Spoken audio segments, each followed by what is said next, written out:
Ladies and gentlemen, this picture, truly one of the most unusual of her films, contains scenes which under no circumstances should be viewed by anyone with a heart condition or anyone who is easily upset.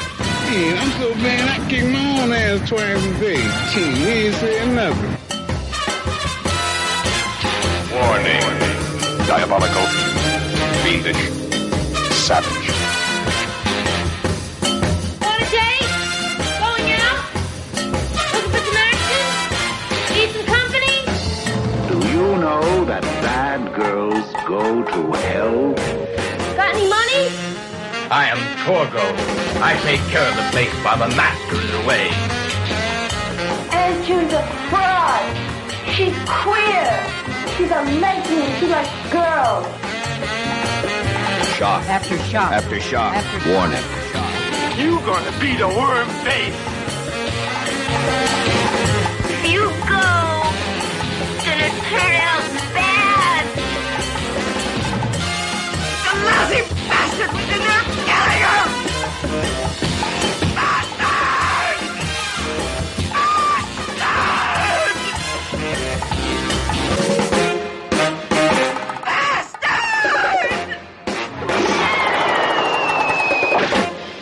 This is the end of your rotten life, you old pusher. Sometimes I wake up at night screaming bastard.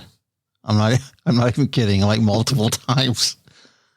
And then I realize it's me having to listen to the intro dozens and dozens and dozens and dozens of times. I figured you would play the Golden Girls theme for this episode. We have Betty White. Listen. If I had a dick, this is where I'd tell you to suck it. That's why she's dead. Every time we feature somebody, they die.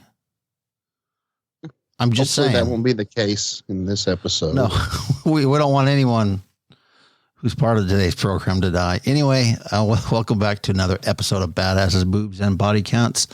I'm Mike, your host, and joining me today is Mark Searing. Happy New Year, Mark. Hello. Happy New Year to you as well, sir. Good to see you. Also in the studio today is Vanessa McHenry of the VD Clinic podcast. Welcome, V, and Happy New Year to you as well. Hi, Happy New Year to both of you. I specifically, in capital bold letters, put your last name. I was just going to say something. I completely intend on not calling you Vanessa Williams during this episode. In fact, I'd be disappointed if you didn't. I'm just gonna refer to you as V. That's fine. It's super easy to do. Anyway, V has been with us a few times in the past, and I think earlier this year as well. But if you are a newer listener to this program, she's about to do some self-promotion for her podcast. That's your cue, V.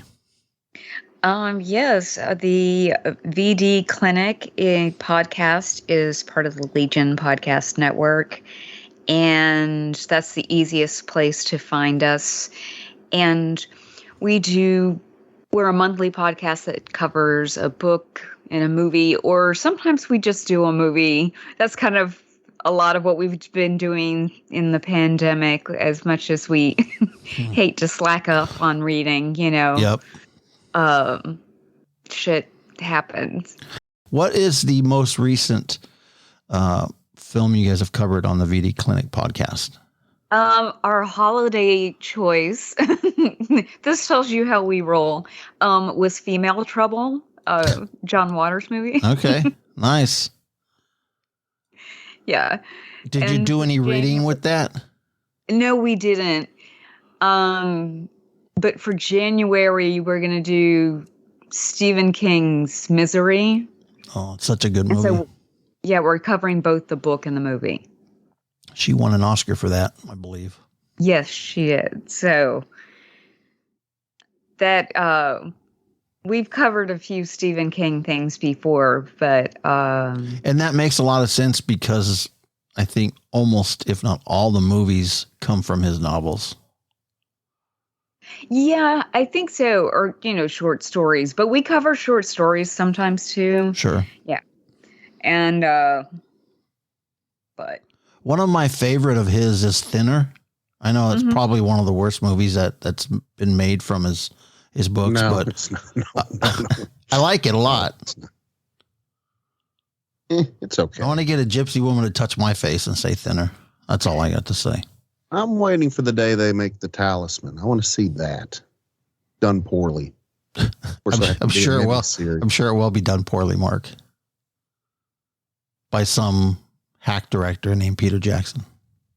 Well, that's the problem is you get so many Stephen King stories that were either like churned out really quickly or they're not bad stories, but they're churned into films quickly.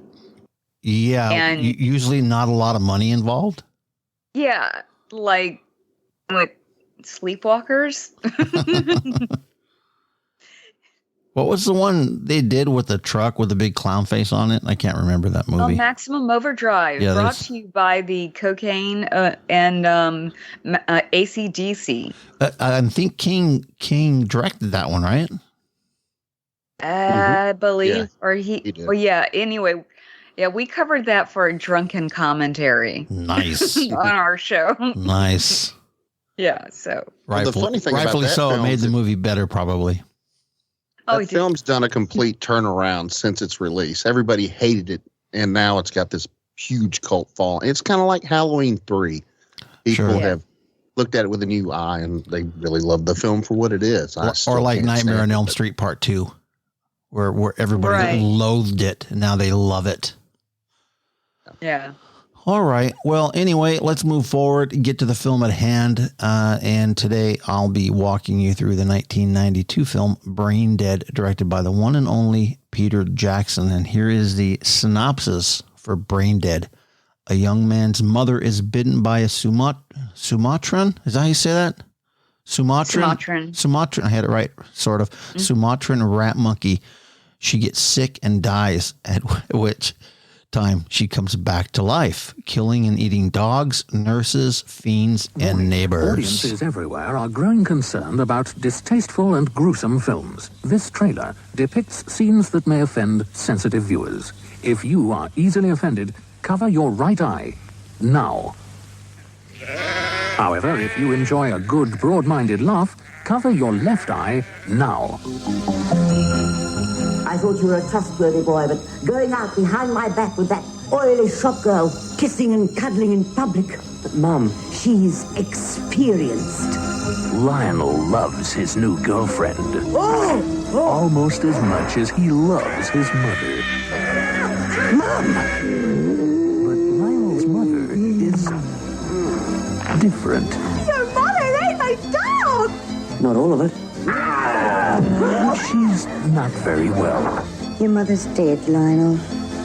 Now, everyone else is not very well either. And they're getting sicker by the minute. I kick ass for the Lord. Soon, there won't be anyone left. It's quite a collection of stiffs you got down there. Who isn't? Brain dead. It's all right. You can look now. Brain dead. I don't think they use the term oily shop girl in the Dead Alive cut. I believe that was actually cut out of that version of the movie and that version of the trailer. Anyway, here are the credits for Brain Dead. This one, of course, was directed by Peter Jackson. It was written by Peter Jackson and Fran Walsh. Its budget was $3 million. It grossed $242,623. The cast of Timothy Balm as Lionel, Diana Penevler as Paquita, Elizabeth Moody as Mum, or Vera, Ian Walker as Uncle Les, Stuart Devine as Father Magruder, and a variety of other players, including the lead zombie, played by Jed Brophy. Here's this episode's featured bio. All right, so this is me getting out of doing the featured bio, Mark. Just keep quiet while I talk. Actually, Mark has done shorter feature bios than what I'm about to do.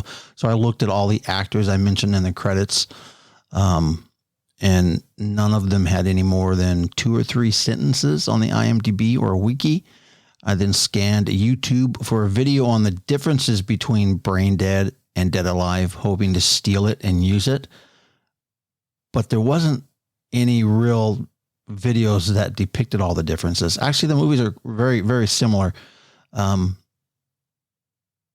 can go to the internet and the IMDb and wiki and look up the text version of the differences, but it's pages and pages long. I wasn't about to read all that. And all you have to do is watch the film itself. You can tell because there's a bit of difference in video quality. Yep. There's exactly. Different grades of film for sure.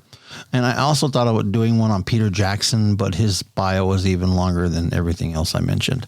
That's what she said. It's longer than the Lords of the Rings trilogy. And that's long. Actually, I just started revisiting that. Man, that movie's long. That's a lot of walking in that movie, in those movies. Oh, yeah. Like, that's all they do is they walk, and at the end, they drop a ring in a boiling pit of lava. Anyway, I decided to call it a day. No, like, people don't know how Lord of the Rings ends. Never know. And that's this episode's featured bio. I've not seen. Wait, what? Did I miss something? No, I just read the. No, it's just you rambling on about how you were too lazy to actually do a yeah, bio. pretty much. Okay. Pretty much. Okay. No featured bio during this episode. I've not seen the Hobbit movies, so I'm proud of myself. I'm proud to say that. I'm not sure I have a real interest in watching them. I remember watching as a kid the 1970s animated version of The Hobbit. Sure. I even had the jigsaw puzzle version of it. I watched those as a not necessarily a kid, but a young adult, and I still didn't understand any of it. Oh, my dad read me those, like, Lord of the Rings, a lot of Tolkien and Poe, I mean, as, like, bedtime stories when I was a very young child, so... Smart man, because they will put you to sleep. Something about me. That's funny. I mean, I love my books. That's a good thing, but it also gives you a kind of weird look on life. I'll tell you that. Absolutely true. All right, V, when did you see Brain Dead for the first time? And when I say Brain Dead, I guess I'm referring to the uncut version of the movie that we're going to talk about today. Probably not until a few years ago. Okay. Like in the past 5 years. Okay. What about yourself, Mark? Yesterday. Okay. And there's really... I've seen the American version, when it first came out on VHS. But this version, yesterday was the first time I ever watched it. So my history with this goes back to the late 90s. I rented the R version on VHS, and I loved it. And then I discovered there was an uncut version. So I bought the DVD, and I loved it even more. And then I discovered there was a supposed uncut version, but I didn't discover that probably, or I didn't get to see that probably 2003, 2004 for the first time. I've seen it probably 7 or 8 times since, because I've seen this movie at least 100 times. I was pretty obsessed with it back in the day. It's been a couple years since I sat down and watched it, so today was the first time I've seen this in the last couple years. And the great thing about the extended version of this film, usually when you find out a movie has scenes that were cut and they reinsert them, it's like, okay, here's some extra exposition that was cut out for a reason. This isn't the case with this movie. There's a lot of good gore gags that were cut out. Yeah. Yeah. I actually think the unrated version is the best version of the movie that I've seen. Yeah. There's clearly in this, and we'll talk about it a little bit later when we go through the synopsis here in a minute, Like there's one part in the movie where Void breaks out of the cellar way too fast, meaning too early in the movie, you know, and the people in the party think he's just some guy with a bad case of acne or something. And they're not really too afraid of him, which I found really odd. But that's your problem. Everything that happens in this movie, that's your problem. No, I have another issue with, there's one bigger problem, but we'll talk to it when we go through the synopsis. Okay. I shouldn't have any problems at all with this movie. And actually, I really don't. But the uncut version, I got a couple minor problems with it. Anyway. Fair enough. If you guys are ready, I'm going to go through the synopsis and then we'll wrap things up. So Brain Dead begins by showing us the British flag, which is kind of weird, and the Queen on horseback, which is even stranger. The Queen randomly shows up later too and has to be turned to the wall. Yeah, exactly. It was weird, and I haven't seen a whole lot of movies that have been branded this way, so it was a little odd seeing that, you know. I think British censorship possibly had something to do with it. It's kind of a little, you know. Well, my argument there is this was a video nasty. It was? I think so. Right? I don't think it was. Maybe not, but it was at least banned in certain places. I thought that I read, because the whole Queen thing had me wondering, like, did this go through the censor board? Was the video nasties a thing in 1992, or had that tailed off? But I thought maybe not. But it was okay. Maybe it was at that point, but it was still censored. Like it was still like met up at the censorship boards. Well, yeah, it definitely went through the censorship boards for sure. But if I'm not mistaken, and I very well could be, I think this passed first time around, no cuts. Anyway, that's maybe for another discussion, since I think we all could probably agree to disagree. So we're introduced while the credit, well, not really introduced, but we're taken to Skull Island. And, watching this, I'm thinking, wow, this is what, 10, 12 years before Jackson directs his version of King Kong. So he still had a thing. Obviously, he was very influenced by the original King Kong movie. And we're introduced to a couple of animal hunters carrying a cage.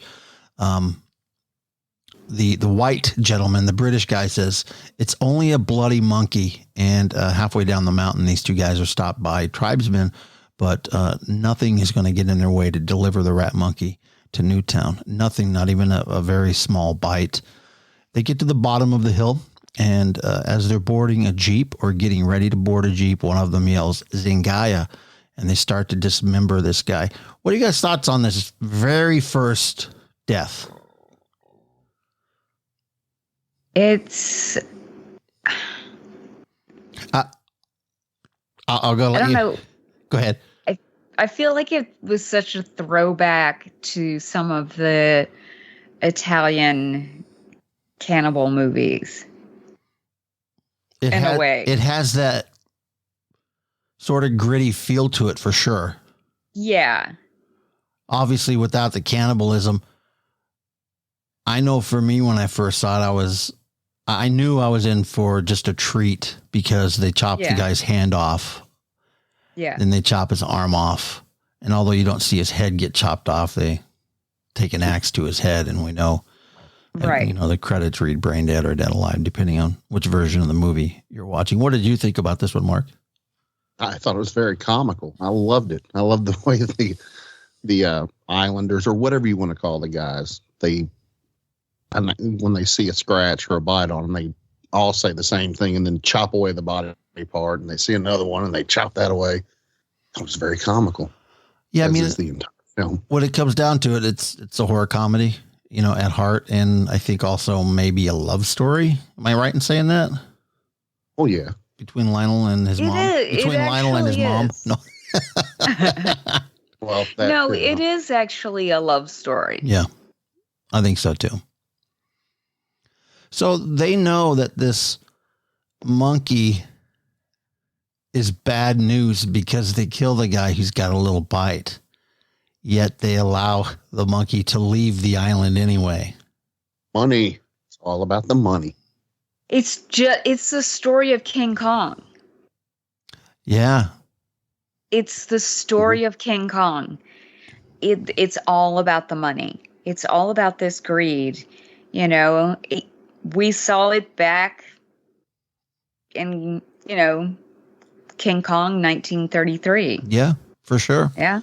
Actually, we see the Skull Island where this is taking place, but I actually never really thought about why they're letting this happen. But that's a good point, Vanessa. It's all about the money. And Mark, by the way, it's all about the money, and it takes you once again back to King Kong. So after landing at the airport, the cage is put on a truck and delivered to the zoo. What did you guys think about Jackson's use of the miniatures, and why do you think he did this? Because it's awesome. That's why. It's just every time I see that, I just smile because there's no reason to do this. There's no reason to set the film in the 50s. There's no reason. There's a lot of stuff he didn't have to do, but he did it because, he had this vision in his head. And I think, going back to the RKO or the Universal when they had the airplane flying around the world and the logo, I think it's all just, reference to that and just low budget filmmaking from that period. Well, I definitely think it's a budgetary thing to some degree, but I know he has a nostalgia for that era. I mean, he did direct Heavenly Creatures too. Right in that same time frame, right? I know, and I love that film. Yeah. And it's the same era kind of New Zealand in the 1950s. So I think it's safe to say he loved the miniature technology because he grew up watching it and shooting it, on 8mm and whatnot. And it's also, when you think about it, his budget's not going to allow him to do full-fledged late 40s, early 50s movie sets. So the best way to do that is miniatures. Shot really, really well, I believe. I don't know. I think he captured the look of the era pretty well. Oh, no, I do. I'm not saying he didn't. I'm saying this was a cheap way for him to do it. Yeah. But I mean, if you look at the budget of the film and the type of film it is, he just really went above and beyond what he needed to do for this type of film. That's what's so impressive about it to me. So a lesser director wouldn't have been able to come up with this on this budget. I agree. They may have used a montage of photos or something like that instead. Yeah. Because I think this budget probably went towards special effects. Yeah, absolutely. So this rather than your basic clothes and cars and buses and trolleys and stuff like that. Yeah. So this next scene, we're introduced to the oily shop girl, Paquita. Yeah. She's minding the counter when her grandmother grabs her by the arm, pulling her into the back room to tell her her fortune. Through reading, I think these are tarot cards, if I'm not mistaken. Yeah, they're tarot cards. Tarot cards. You don't pronounce that T. After this, Lionel walks in and gives Paquita Mom's order. In doing so, he spills the container on the counter, and the so-called stars in the moon are revealed. As in the fortune that was revealed to Paquita just seconds earlier, because she thought she was going to fall for Roger, the delivery boy. Mm-hmm. But that card wasn't, he didn't look like Raja, as she says. So Lionel runs back home and rushes into the house as his overbearing mother is calling for him. She complains about the state of the house and a beetle that has just scuttled under the fridge. That woman. Wow, she is something else, right? Yeah. Bitch on wheels would be a good term. I mean, overbearing is putting it mildly, I think. Controlling, there might be a psychological disorder. I mean, I really Probably. I'm not throwing that around lightly. Especially when you find out later exactly why she has the relationship with Lionel, because that's the love of her life. Yeah. I'm surprised the poor kid just didn't shoot himself in the face whenever he had the opportunity to do that. She's something else.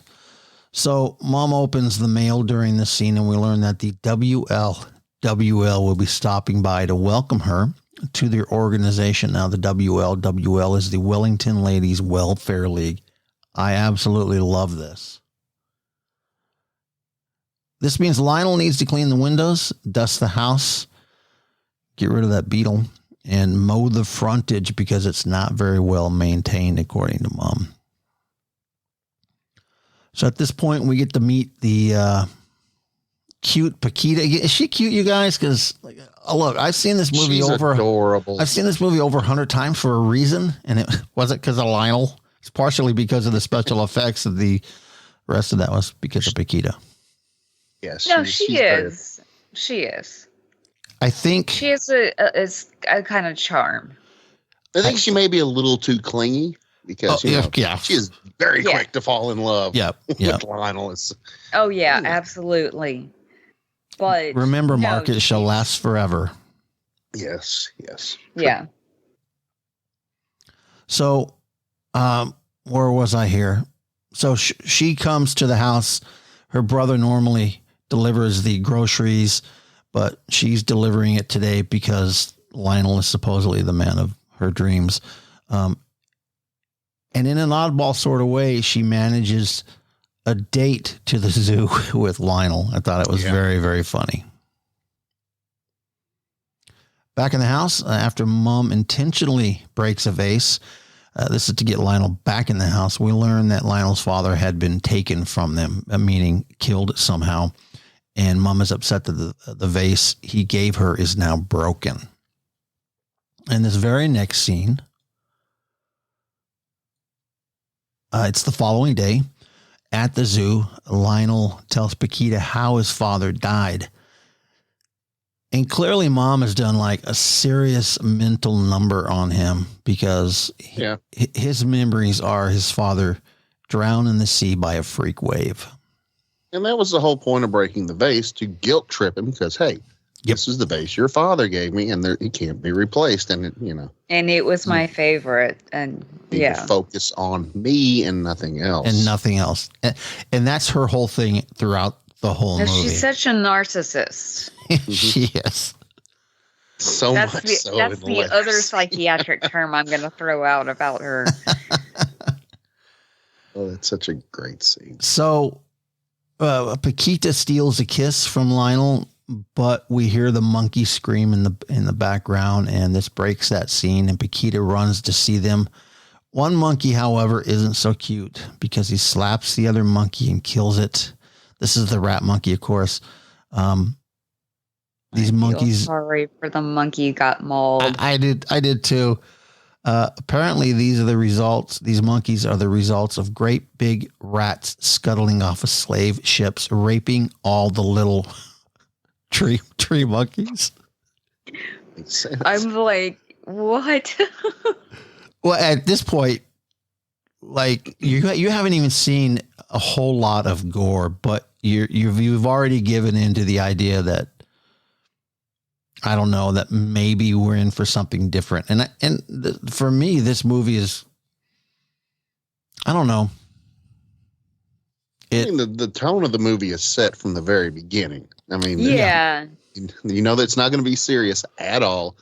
It's going to be a little over the top. Even, at the beginning when they cut the guy to pieces because he's been bitten by the monkey. Right. That right there tells you. That alone. Yeah. Yeah. So suddenly, out of nowhere, Vera slips on a banana, and as she grabs the monkey cage, as to not to fall, right? She's bitten on the arm by this rat monkey, and she digs her heel into its skull and kills it. Let's mention that this is a stop motion monkey at this point. Well, it's a stop motion and a puppet. Obviously, the up close head squash is the puppet, but it's fun to see Well, there's I think a couple different scenes in the movie with stop motion. This is one of them. Let's see. Mom screams. Lionel comes to the rescue, and Vera manages to separate once again Lionel and Paquita. A running theme in the movie that doesn't stop until the very end, which we won't give away. So that night, a couple things happen. Paquita ends up at Lionel's window, bringing him his suit jacket, and Mom becomes infected by the bite on her arm. I want to ask you guys something. So Lionel and Paquita are in his bed. Vera is having a tough time with her injury. What do you think about the pus of the arm hitting Dad's picture on the wall? Other than being super gross, do you think it has any other meaning in this particular scene? No, not to me. No, I think it's just there to be gross and ironic, maybe. I don't know, possibly. I think it's also. I'm not looking that much into brain dead. It could be, but I don't think it's a requirement. I think it's because I've seen the movie well over 100 times. It's Lionel ejaculating while having sex with Paquita.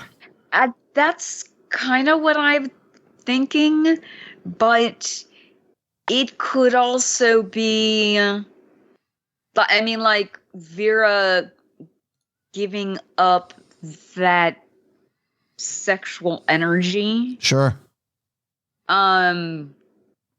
Because there is a weird psychosexual relationship that has developed at this point that she is forced there between her and Lionel. You know, I think by not letting him go out and date and that kind of thing. And it's not to a Norman Bates degree, but thank you goodness. know, but it kind of is though. It kind of is though. It kind of is though, where it's like, there's something not healthy, and you've formed some unhealthy attachment because you have put your child in the position of a mate that you used to have. That's pretty creepy to think about. That's kind of what, that's exactly what's happening here. And I'm not, whether it was intentional or not, I mean, whatever. Sure it was. I mean, there was so much. That's another issue. But, at the very least, there's something going on that, has really done a number on Lionel. Oh yeah, for sure. You're just kind of like, I just hate to see the real relationship. We're just getting a glimpse at it, right? Yes. And I think Mark might be right that I think it might be on the level of Psycho. We're just not actually shown that Psycho wasn't a comedy. This one clearly is. I mean, mother dies, you keep mother around. Well, we're getting to that, and I have a question like, why does he do that? But we'll get to it. So the very next morning, Lionel wakes up in a very good mood, meaning he probably did ejaculate on Dad's photo, and he checks in on his mom and finds out that she's not in the best of condition. The infection has set in, and it's showing. Lionel redresses her arm. Very gooey, gross scene here. I absolutely love it. It weirds me out every time I watch this. I love over the top gory films, but just the side of him just having that peeling away that bandage and using that, and then that cotton ball and that little it just gets me every time for some reason. Do you know what for me the grossest scene in the whole movie is? The pulling of the teeth? Nope. Oh. Nope. It's the Wellington Ladies Welfare League husband eating that custard. Like out of all the gross stuff in this movie, that really gets to me. Yeah, that's one of that. When I try to explain this film to people, that's one of the scenes I will put out there. Like, just imagine these people eating this nasty custard, and all of a sudden this pussy blood just squirts into the guy's bowl, and he sits there and eats it. It's so gross. And then an ear falls in the other person's custard, and they eat it. Oh, so nasty. And then they just spit out the earring. It's so good. So as the Mathesons arrive, Lionel dresses Mom and fixes her up a bit to eat, which I thought was odd that a proper dinner was made so early in the morning. She's just getting up. Lionel's just getting up. Clearly it's the AM. They're having steak and beans and custard for breakfast. And this is where the narcissism comes in, because he's like, "No, Mom, you can't see these people in your state." She's like, "No, I need to put me over and it's glue the my face back on." WL. She's over there in the mirror making herself up, even though she is literally falling apart before he gets the glue out and glues a flap of skin on her face. When I first saw that, the very first time I saw the unrated version, I remember saying, "Holy shit." Because I was not expecting that. Now, did you notice that at least it seemed to me when I watched it this time that in the mother's boudoir, where she's in her regular cosmetics case and area, as her skin has fallen down, that Lionel goes to one of the drawers where her other cosmetics are, and goes through and like rifles through until he finds like spirit gum or something. Yeah, it's rubber cement. And I'm like, what in the hell is that doing in the cosmetics? Like, it's not a normal thing. Or so wait, you're saying you don't keep rubber cement in your cosmetic drawer? I don't keep spirit gum in there either. Actually, I've never really thought about that, but you're right. Why would that be in there? It's a little nod to the special effects artists. But it kind of made me like look at it like, wait, what? Like, it was just, I don't know why it struck me, but I started thinking, I'm like, is she regularly like, has her face been falling apart before? And it made me start wondering, okay, I know it's been a while, but since I've seen this, but am I thinking that she's already a zombie? She's already a zombie, and she's already had been falling apart for a while and had been somehow keeping it a secret. I'm going to say she's probably been falling apart for years, but she's not a zombie yet. Just that narcissistic, tendency to, I'm older and I don't look as pretty as it is. Let me just put some spirit gum on my face and spread it out so the wrinkles aren't as prominent. Who knows? Or Peter Jackson was like, they were doing special makeup effects right there, and they just threw that in the drawer real quick. Or it just got grabbed and thrown in. But I just noticed that this time for some reason that I was like, what? Anyway, so after getting sick to their stomachs, the Mathesons depart, and Vera gets much worse. Paquita barges in here and tells Lionel dark forces are messing against him. And Fernando has just been eaten by Mom. Now, Fernando is Paquita's dog. That's one of the, the big lines in the movie. Your mother just ate my dog, but not all of it. Well, not all of it. The camera pans over to the bed, and there's just chunks of dog meat all over the place. Just a bloody mess. And Lionel's pulling out the remainder of the dog in just a fantastic puppet head, just kind of wiggling back and forth. It's done really well. It is, actually. After Lionel removes the rest of the dog from Vera's throat, Mom jumps at Lionel and attacks him. And in defending himself, she rolls down the stairs and, basically dies, right? Seconds later, he rushes down to her, picks her up, and she kind of passes on. Yeah. Nurse McTivish is called. She comes in, proper sort of 50s nurse in her whites, and tells Lionel his brother has passed to the nether. And while she's telling Lionel that mom is dead in a close-up, Vera comes back to life, takes her hands, and just digs into the face of Nurse McTivish. And this is something I really honestly didn't really notice probably until the 10th time I've seen the movie.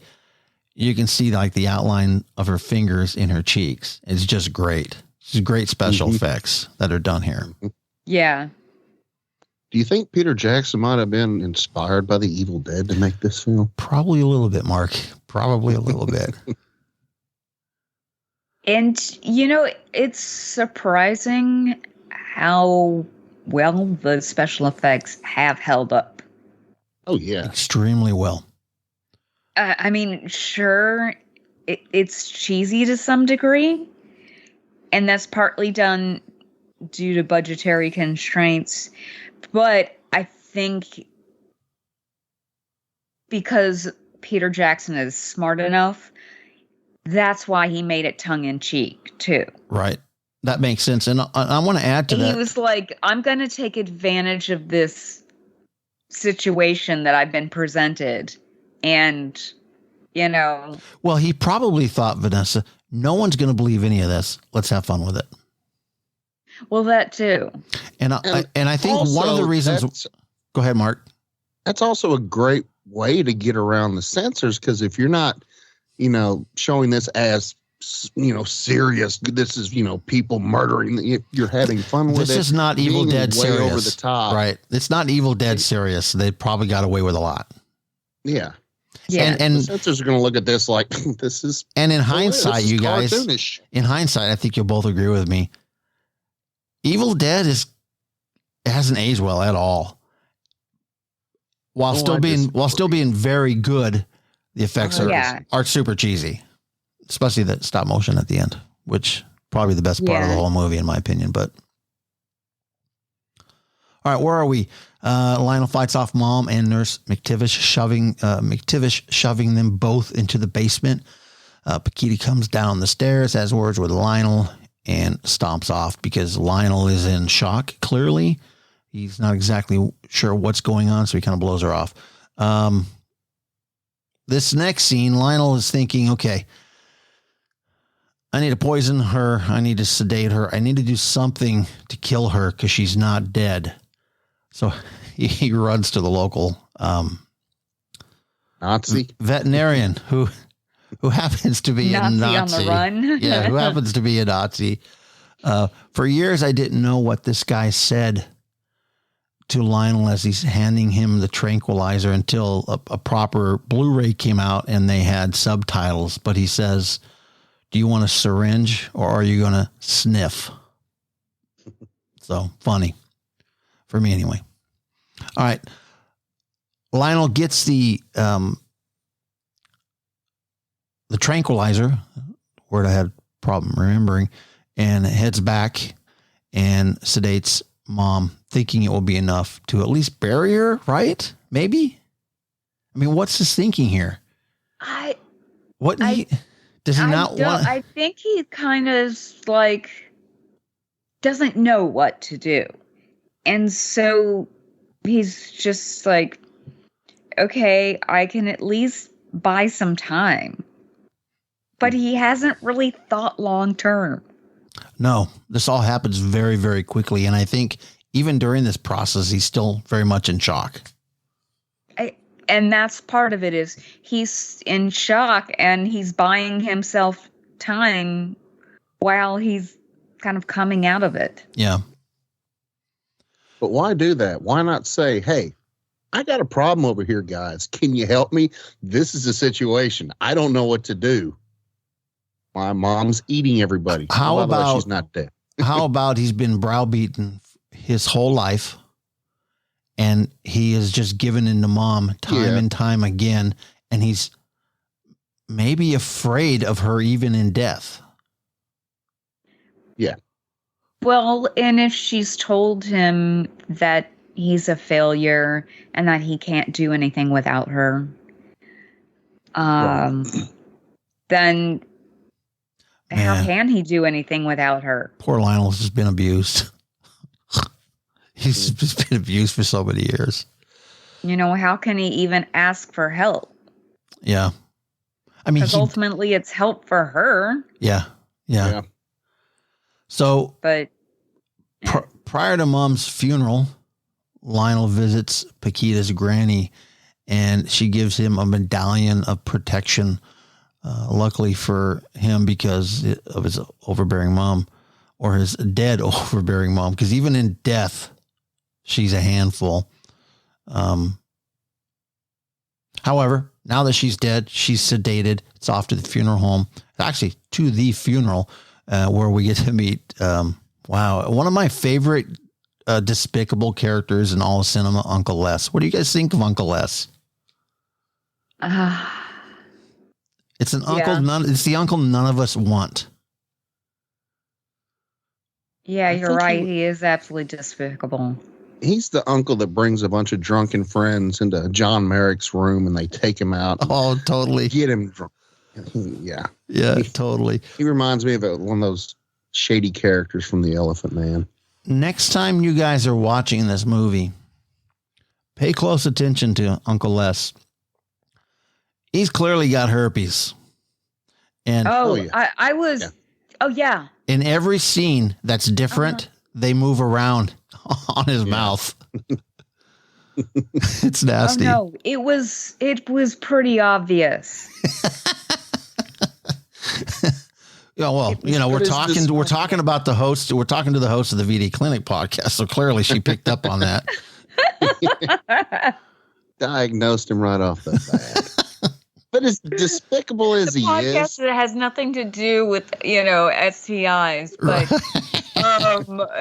but anyway, yeah. You chose that name for a reason. Vanessa and David originally. Now it's Vanessa and Darren. Yeah. Next, when Darren quits, it'll be Vanessa and Derek. You're always gonna look for somebody with the name that starts with a D, Vanessa. Maybe. And remember, Derek's don't run, so he may be there forever. That's a Peter Jackson joke. So next we meet Father Magruder, who I think everyone loves due to a scene we're going to talk about shortly. Oh my goodness. Oh, it's so good. Well, he has a few really good lines. He does. And how does Jackson, at least during the run of this movie, continuously outdo himself from scene to scene? It's really amazing how this movie escalates from, a little effect to that final scene with the lawnmower. It just keep throw more and more at me every single. I would think scene. the concept of this film started with that. Like, what's the most over the top thing we can put in a film?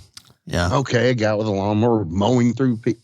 Spoiler alert. Don't spoil it. And then, they just wrote the movie around. They had, because that's the main scene right there. That's what this movie. It was like a Doris Wishman movie, Mark. Oh yeah. One great scene, and then they make a movie around it. Really? Only Wishman didn't really have a great scene. It was just a bunch of naked old people walking around in some Florida nude camp. So down in the embalming room, we see Mom has been over-embalmed by the incompetent assistant, whom, if you've never seen this movie and aren't aware, Peter Jackson is the assistant in a cameo, of course. I like how he grabs his sandwich off the corpse. Yeah, I did too. All this embalming fluid is spilling everywhere. Yeah, so funny. And after giving Mom another dose of tranquilizer, because Lionel finds his way back there, it's time to deliver her into the ground before she's up and about again. Now that night, Mom is finally in the ground. She's dead and buried. Why is Lionel making his way to the graveyard with a shovel and digging equipment? Answer me this, you guys. Why? It's going to wear off, and he knows this. Or is exactly. Is this a tribute to Psycho? Or Ed Gein? This movie is a tribute to a lot of different films, Psycho included. But yeah, he goes back because he knows his mom is going to get back up, because the tranquilizer only works for so long, and you can't have your dead mom just roaming around the cemetery, going out to town, and he's got to save face for the family. So he's got to go back, get her, take her home, and and deal with it. So exactly, he's indebted to her forever. That's poor Lionel. Apparently. Lionel is not the badass in this movie. No, not at all. No, absolutely not. He's very much the Ash from Evil Dead in this movie. He's somewhat of a weakling that manages, despite the situation he's in, to make it through to the final frame. Yeah, if your hand is forced as much as Lionel's or Ash's, I mean, you got to do what you got to do to survive and make things better. Of course, that doesn't always seem to work out for Ash or Lionel because they're too incompetent to actually do the right thing to make the situation better. So Lionel is interrupted before he can dig his mom up by a small group of drunk thugs. Void and his boys take his wallet and piss on his mother's grave. Mom, however, doesn't get easily pissed on because she grabs Void and, well, kills him right quick in a pretty bloody scene. And I like the fact when Void gets up, he's instantly a zombie and his rib cage is showing clearly to the camera. It's great. Yeah. Nicely done. And that's a great scene, but what follows is one of the best scenes ever in any movie because Father Magruder comes out and we learn that he knows Kung Fu. I love it. What in God's name is going on here? And then I kick ass for the Lord. Like, just these. And he's one of the most quotable lines ever. It's perfect. Yeah. But he just delivers them so perfectly. And then all of a sudden it turns into this Ozploitation kind of just. Yeah. He is a very intense priest, even before all this happens. Oh, yeah. Oh, no, absolutely. It reminds me of, the actor reminds me of, what's his name from Kids in the Hall? I'm not sure. I haven't seen that one. The Canadian sketch group Kids in the Hall, Mark McKinney, the actor on there he's been in a lot of American TV and things too, but he's just, there's something about the timing. Yeah, I can see that. And the delivery that just reminds me. Mark, you said earlier there's a nod to a lot of films in this. There's a nod to the Karate Kid in this scene. Father Magruder sweeps the legs of one of the zombies. Okay, if you want to throw that one in, sure. I think that's stretching it a little bit. You think? I don't think it is. Yeah. Okay. I don't think it is. I think that's dead on correct. Anyway, we are at the 65-minute mark. Not mark, but the mark in the movie. After the baby zombie is born and taken to the park. It's another great scene. So what? A scene we skipped over. The baby zombie I'm going to tell you a scene I completely skipped over due to time. Lionel, for some reason, after Mom is dead, after Void is dead, after Father Magruder gets overtaken by the zombies. Who was the other zombie in there? Nurse McTivish. He has them at the breakfast table and he's feeding them eggs mixed with tranquilizer in hopes of obviously calming them down. Well, when Uncle Les comes to the front door and while Lionel is in the foyer with Uncle Les, Father Magruder and Nurse McTivish get busy with each other. And then a zombie baby is born down in the cellar where they're all tied up. Anyway, Lionel, always wanting to be a father, takes the baby to the park and shenanigans ensue. And that right there shows you that this movie was never meant to be serious at all. Serious at all, especially when you get to the end and that King Kong happens. I think that's another homage to King Kong. Okay, well, if I can throw a Karate Kid homage, this entire movie is a King Kong homage. Come on, Mike. Yeah, it is. You're right. And the grossest boobs ever in any movie. In this movie, there's a boob count of 1 pair in this one. Anything else to say? Do you guys have Vanessa favorite scene in the whole movie?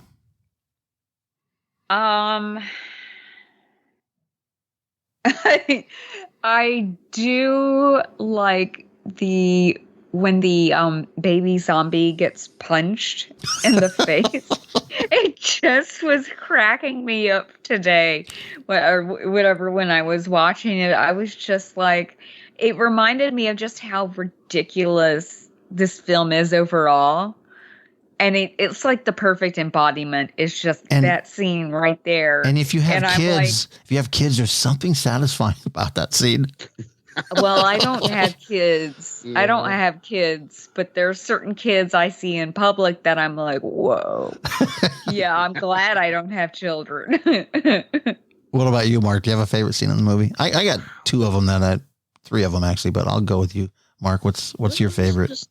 There's really too many to pinpoint one, but I got a good chuckle out of Uncle Les when, his back was against the wall and all the zombies came in and he had the meat cleavers. Great scene. He had to take care of business.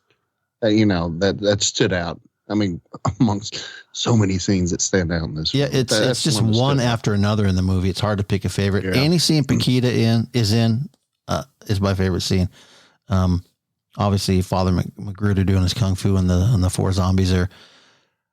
That goes without saying. Right, it's everyone's favorite scene.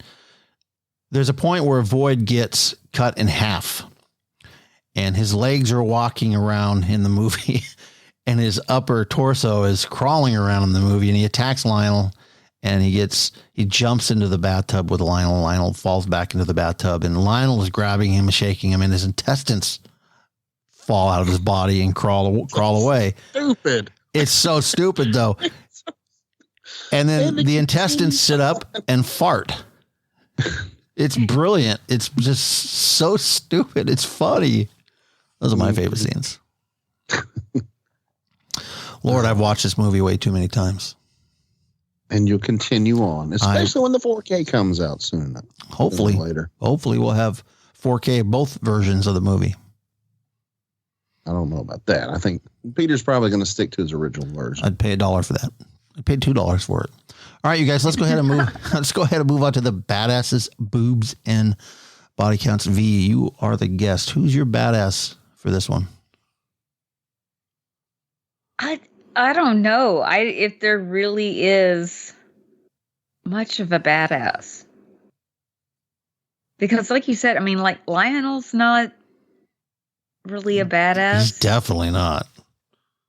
Maybe I should ask who's not the badass. I think we'd all pick Lionel though. Yeah, I mean, I would definitely say, although he's not as bad as some of the others, but Uncle Les, he's worthless. Well, unless he's under pressure with 2 meat cleavers in his hands, then he's pretty efficient. But so none for you, right? Yeah, not really. Mark, I'm going to go with Paquita because she doesn't have to be there. She's doing this because she loves Lionel. That's love, man.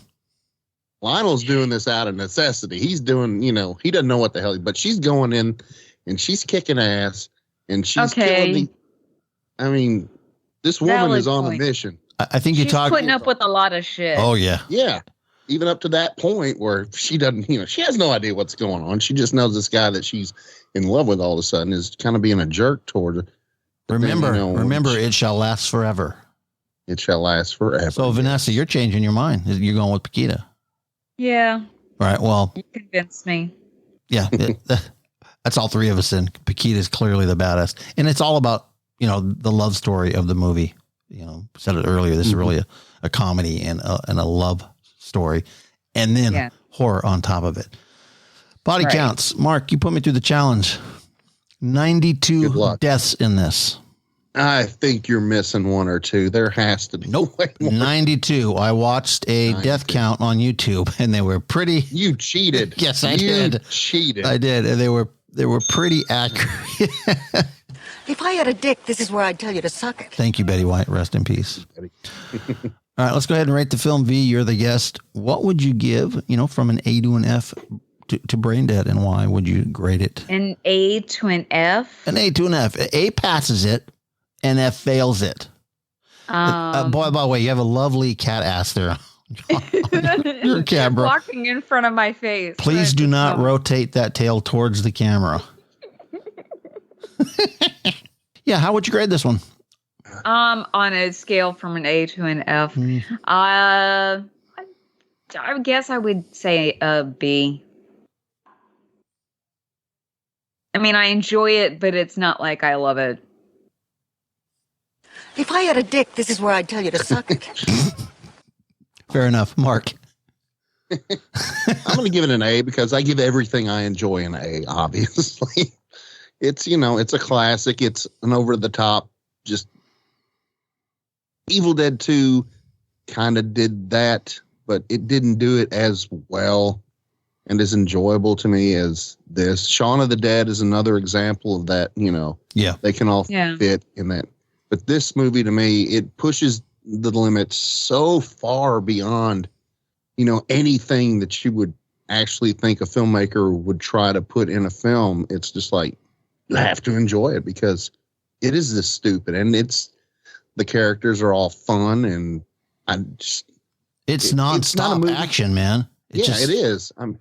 When I went into this watching the longer version for the first time, I was like, is this going to hold up? Because this is going to be like 10, 15 minutes longer than what I normally watch. And I was sitting there and I had 30 minutes left. I'm like, holy crap, this is, just moving along pretty briskly. And I'm still because, this isn't a movie that I revisit often. It's, right. It's not like Mike's, that's your second favorite movie, right, Mike? Yep. Right behind Jaws. Jaws is the number one. So what happened to Bride of the Frank? I thought that was your favorite. Blah, blah, blah, blah, blah, blah. But no, it's brain dead. It's dead alive. It's one of the greatest Peter Jackson films, in my opinion. I agree. So, hey, yeah, Mike? I'm going to give it an A++++. There's pretty much everything for me in this film works. And now we're talking specifically, I guess. Well, these two versions of the film are extremely similar. There's not a whole lot cut out. I think for the most part, the Dead Alive version, the cuts are, what's the word I'm looking for? I think well decided by Jackson or whoever edited the film, which I would assume it's Jackson. Anyway, everything works for me in the movie. The strong bond between Lionel and Paquita.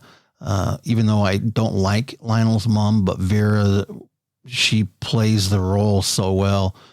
His uncle trying to muscle his way into Vera's will is just greasy as shit. The story, the effects, the sheer amount that are delivered in the last half of the film, it's unparalleled. I don't think anything's ever been as bloody since. And Lionel using the lawnmower at the end, I won't say what he does. He doesn't cut the grass, though. He doesn't cut the grass anymore.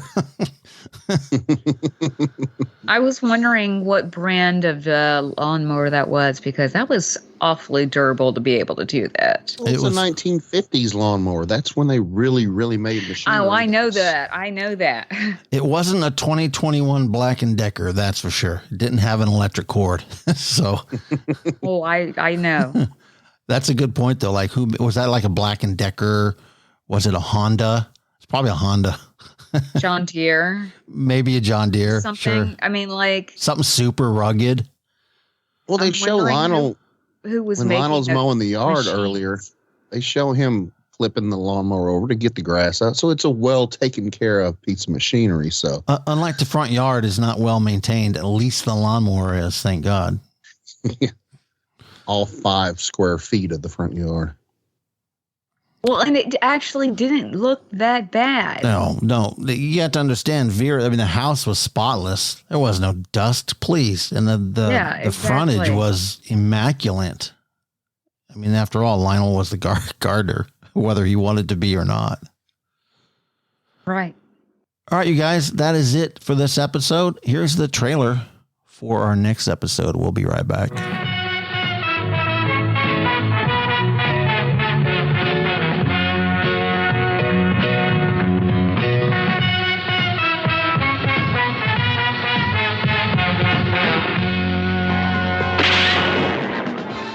Godfather of Harlem is doing it again. In Black Caesar, he ate up the town. Now he's hungry for more. More action. More excitement. More everything. Oh, say, can you see by another daylight? Isn't it great to be in America?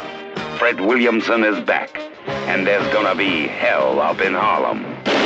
You should have stayed retired. Instead, you had to come back into the business and bring your whole family with you. You seem to think that you can handle everyone and everything by a quick smile and fast remark. Does it bug you that I can pull it off? I'm gonna put you out of Harlem, you and your old man.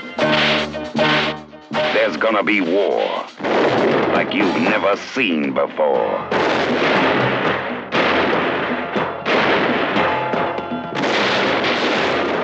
Seems to me you're trying to set yourself up in your own business, huh?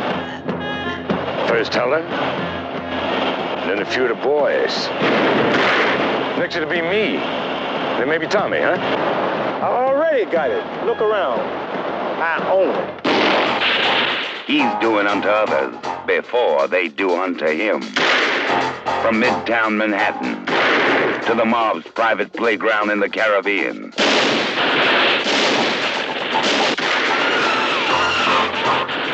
From Times Square to the stratosphere.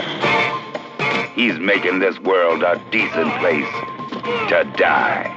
Fred Williamson, he may never get to heaven, but he's raising hell up in Harlem.